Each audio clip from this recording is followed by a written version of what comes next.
Hello everyone, দেখো তো চকলেটটা সেদিন আমাকে দিয়ে গেছে। আমার খেতে একটুও মনে ছিল না, ফ্রিজের মধ্যে রাখা ছিল। তারপর ভাবলাম না, চকলেটটা বার করি আর বার করে সবাই একসাথে খেয়ে নিই। কালকে আমি একটা মন খারাপের ভিডিও আপলোড করেছিলাম যে আমার মনটা একদমই ভালো নেই। সেখানে অনেক কটা নেগেটিভ কমেন্ট এসছে। কেন তোমরা এইভাবে কমেন্ট করো বলো তো?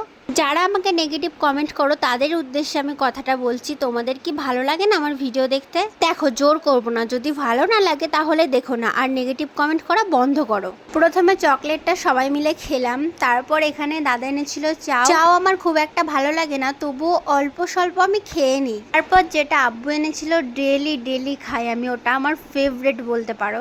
সেটা হচ্ছে ঝালমুড়ি। সত্যি বলছি, আমি প্রত্যেকটা দিন খাই। জানি না এটা খাওয়া ভালো কি প্রত্যেক দিন, তবুও আমি খাই, আমার খুব ভালো লাগে। আব্বু যদি একদিন ফুচকা আনে, ফুচকা খেয়ে তারপরে আবারও বলি ঝালমুড়ি আনতে। এত ফেভারিট আমার ঝালমুড়িটা খেতে লাগে। চলো আমি ঝালমুড়ি খেতে থাকি আর তোমরা লাইক কমেন্ট শেয়ার করে দাও।